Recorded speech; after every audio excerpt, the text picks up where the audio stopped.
You think you're a resilient leader until life loads the bar and exposes what you haven't trained for. Hi, this is Greg Swanson. Welcome back to another episode of the Warrior Mind podcast, where today we're going to be talking about resilient leadership and how pressure builds resilient leadership. Most of us want to avoid pressure, but it's through the pressure that we develop resilience, which is a byproduct of mental strength. So we're going to talk about this today from a leadership perspective, right? Resilient leadership isn't built in strategy meetings or motivational workshop. It's built under load, under pressure, under tension. That's where it's developed. Most leaders think resilience is about staying calm, staying positive, or staying busy. But that's not resilience. That's performance acting, acting as if. So it's not really resilience because we haven't exposed ourselves to that pressure situation. The truth is far more uncomfortable when we talk about resilient. Resilient leadership is the capacity to take on more pressure without breaking and to keep rising even when the weight feels unbearable. And this is really one of the keys is we experience some pressure, some weight, some deadline, and we panic and we maybe not get it done or ask for an extension or whatever, but we don't allow ourselves to grow underneath that. And when we are grow underneath the pressure, that's when resilience comes about. And how we grow is by using the 4 C's of mental strength, right? That is control, challenge, commitment, and confidence. But here's the problem. Leaders are really cracking under pressure. Stress, uncertainty, and complexity are rising. There's so much out there going on between the workforce and AI and social media and actually clients and customers knowing more about your company than you may know. And so this creates an increasing sense of stress, uncertainty, and complexity. Leaders are feeling overwhelmed, overloaded, and under recovered. And this is, if you listen to this podcast at all or followed me on LinkedIn, this is one of my battle cries about burnout. It's right. We are under recovered. We get stress, but we don't grow. We don't learn from it, and then we think we need to do more as opposed to doing less and sleep and recover. Right. Most try to manage time, which you can't, right? You can't manage time. It's not a thing. You can't put it in a wheelbarrow and manage it. What you can do is manage your priorities, but most leaders try to manage time instead of expanding their capacity. Right? If you think of a pot with a plant in it, if the pot stays the same size, the plant's going to grow only so tall. When you transfer that to a bigger pot, the capacity, aka, then the plant will grow in proportion to the size of the pot. So the resilience within you grows according to how well you expand your capacity. So when you feel that pressure and that you need to walk into it to embrace it, and this will help expand your capacity, which will then turn into resilience. Pressure isn't the enemy. Untrained capacity is. If you're in such a small pot that you can't grow, that's just not going to work. So what I like to do is you could tell from this one so far I've used a lot of weightlifting terms. But what I like to do is go through this barbell metaphor, right? So as you know, I'm really very big fan of CrossFit and I've done CrossFit for many years. And in CrossFit, right, the weight, so CrossFit's an intense situation. And during that intense situation, the weight never lies. The weight is the weight. Your form under that load reveals your truth, meaning, if it's a heavy load, what's your form? Are you going to break down or are you going to stay strong? What is your capacity to lift that load? Leadership works in the same way. The barbell equals pressure and responsibility, and that never lies. And how heavy that is, it reveals how you have prepared and trained for it. So when you prepare and train for that, you increase your capacity, then your form will be correct. And so what resilient leadership really means is staying composed when others panic, right? Having good form when that barbell gets really, really heavy. Making decisions when you feel overwhelmed. This is something that's really, really important. Just on a side note, I'm going to put a post up here in a couple of days. But I saw this promo, if you will, for chess boxing. Very, very interesting, where there's 3 minutes in the ring of boxing, then 3 minutes at chess.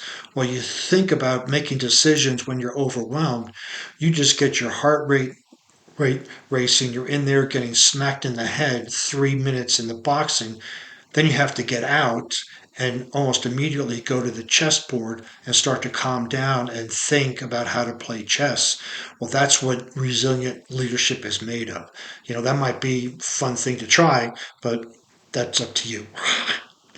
Right? But leading clearly when you're tired, stressed, or uncertain. When a resilient leader knows when they're tired, stressed, and uncertain, and they take extra time to go through their thought process when they want to lead, and they can lead clearly and definitively. Resilience is earned through reps, not theory. You can read all the books, read all the blog posts, podcasts about resilience, but you will never, ever, ever achieve it until you put it into practice. You got to get the reps in there. You got to purposely expose yourself to stressful situations, maybe chess boxing, and then you can start to develop that resilience. So let's take a look at some of the steps you can do to increase your resilience. Load before you're ready. Comfortable leadership never built anyone strong. If you stay where you are, right, when you keep your ship anchored in the port, you will never know how to navigate a storm. So we want to make sure we expose ourselves to those challenges. Increasing responsibility intentionally, no matter what level you are. You want to try to do more work at the level above you.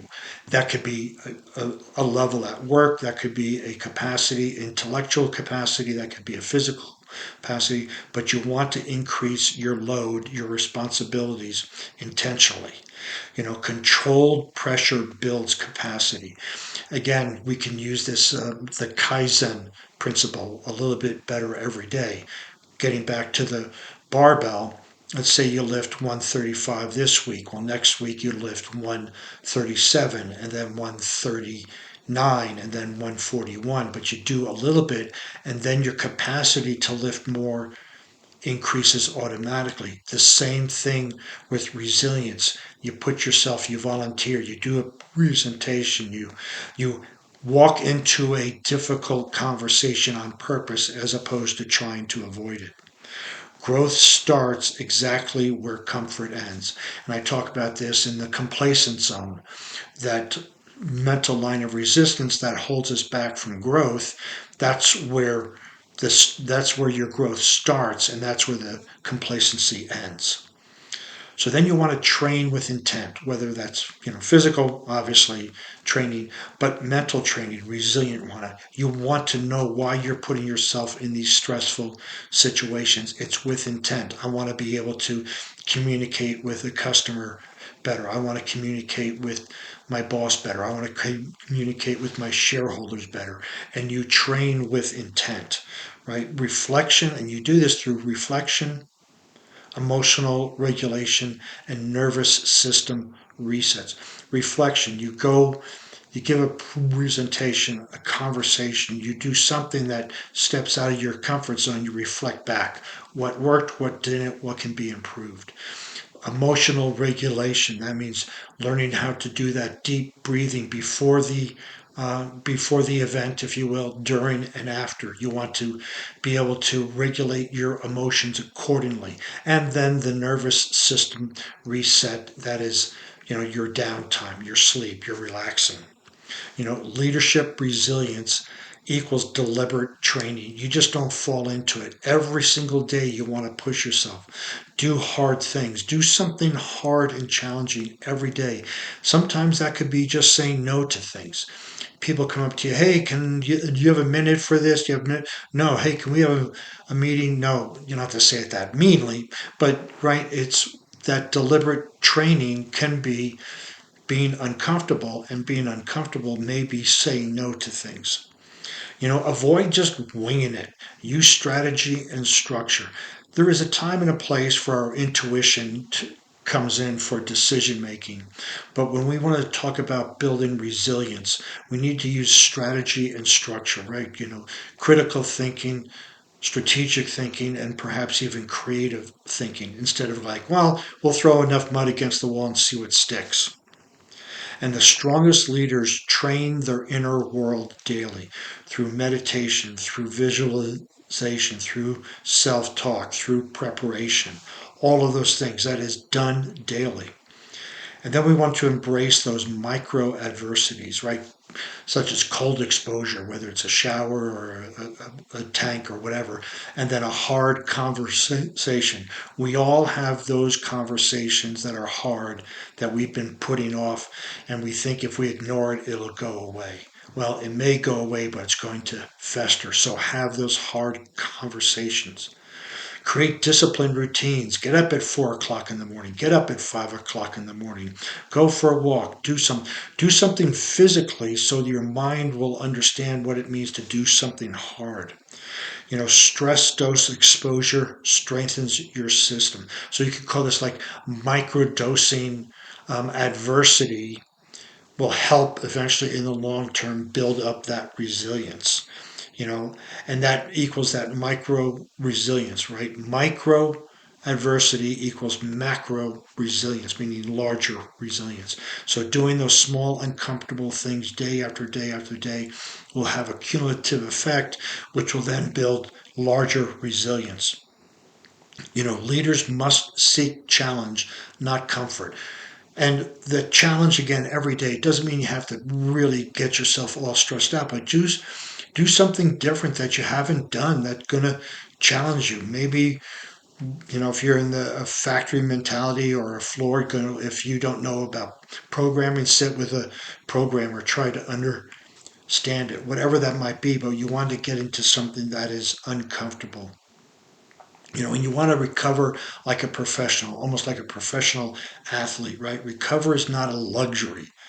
It's performance required, meaning you have to recover. If you don't give your central nervous system a chance to recover, you will get burned out. You will get stressed. You will get fatigued. And you won't be able to function. You're going to lose sleep because you have too much cortisol going on. So recovery isn't a luxury. It is absolutely a necessity.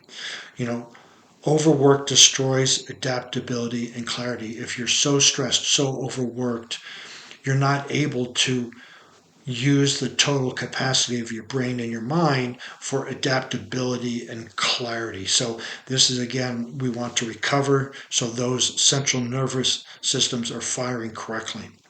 Athletes recover strategically. Leaders must too.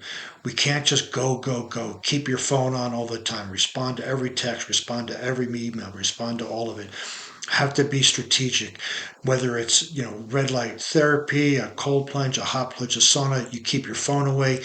You purposely prepare. You periodize your recovery, and there would be some form of recovery every day, just not sleep. Rest, reflect, breathwork, space, all of that equals your mental armor. That includes yoga, meditation, breathwork, reflection, stretch therapy, massage therapy, any of those things. So here's some final thoughts, right? So pressure doesn't break leaders. Untrained capacity does. When you have the capacity to handle the pressure, you're great. So if you feel yourself wobbling under the weight of the bar, maybe you just have to go a little bit slower and expand your capacity. The barbell teaches truth. Resilience is earned. You just don't pick up 225 pounds and start to lift it. You have to work up to it, but you work up to it by exposing yourself to different weight. Your leadership grows when you train for difficulty. You need to prepare. It's not pessimistic thinking, but you understand that leadership stress comes from all different areas. Demands come from all different areas. Pressure comes from all different areas. And if you wait to happen, there's an expression that we rise to the occasion. No, we fall to the level of our training. So if your training hasn't included significant exposure to challenges and difficulty, that's where you're going to fall to. So you want to sharpen your edge. And how you do that, one way is to book your power strategy session with me or book a call with another coach, preferably me. But you want to start to implement that with a coach. Lead like steel, lift your life, carry the weight with intention. Just like when you're under the bar doing a squat, you are very intent about it. When you're developing resilience in your leadership, be very intent about it. If you want to see the show notes for this podcast, you can visit warriormindcoach.com. While you're over there, you can find more useful information in the form of a podcast and or blog post. While you're over there, make sure you book your power strategy call. Since you'll be on the internet, please follow me on LinkedIn, Facebook, Instagram, and Pinterest, all under Warrior Mind Coach.